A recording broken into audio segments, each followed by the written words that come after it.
Nabalitaan mo na ba yung bagong action camera? Na-curious ako kaya napabili ako.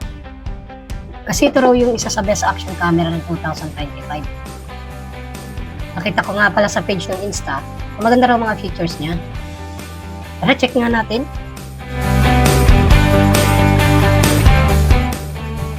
Ito mga features niya, 5.7K, 60fps, active HDR video. Ibig sabihin, maganda siya sa mga action shots, lalo na kapag nag-shoot ka ng slow motion. Wingguard for clearer audio.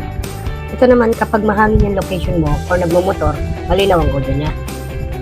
Waterproof na ito, hanggang 49 feet or 15 meters. Pwede na rin siya gamitin habang nagsiswimming. AI-powered editing.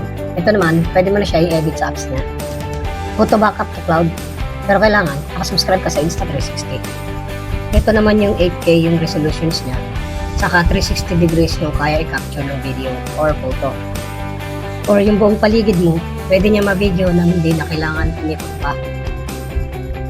Ito naman yung pag nag-take ka ng video or photo, malinaw siya, umaga man o gabi. Shoot first, frame later. Dahil nga 360 siya, kaya mag-take ng video ng 360 degrees.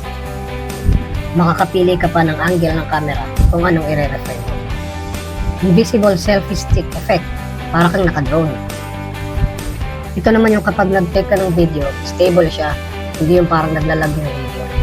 Ito ang first action camera na masusubukan ko. Check natin mga accessories.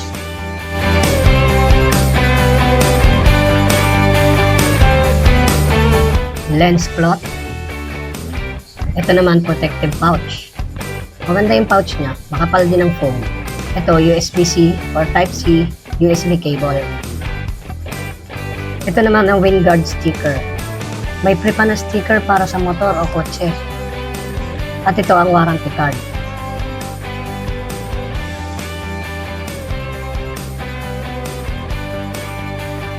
At user's guide. Okay, check naman natin yung device. Ito, very sensitive ang lens nito, kaya sobrang ingat ako dito. Pero binilhan ko siya ng lens guard.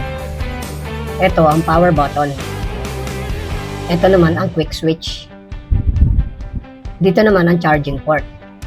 Kapag bubuksan mo siya, slide pababa, tapos saka mo itaas yung cover. Pag isasara mo naman, baba muna bago slide pataas.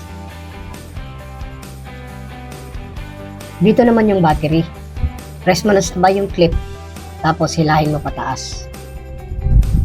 Dito sa loob ng battery compartment, andito naman yung SD card slot o memory slot.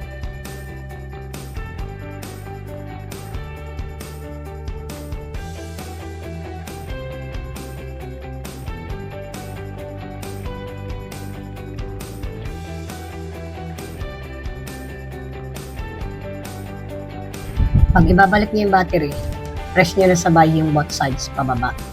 Kailangan may clicking sounds. Ito yung Wingguard sticker. Didikit mo yan para maalis yung mga alikabok sa microphone, lalo na pag ginamit mo sa labas or pang motovlog.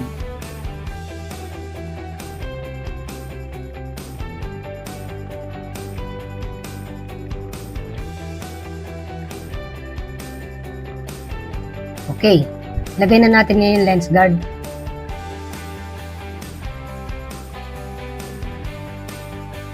Ito yung lens guard. Pabibili mo rin yan sa Insta360 store.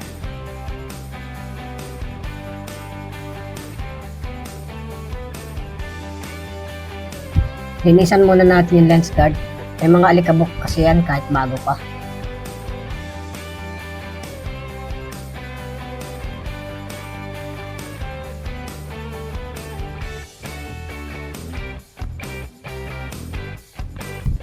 Alisin muna natin yung protective sticker niya.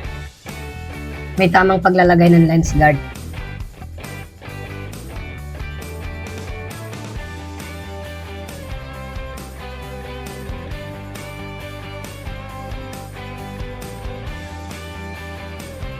Kung mapapansin nyo, ang layo ng distansya ng guard lens sa lens.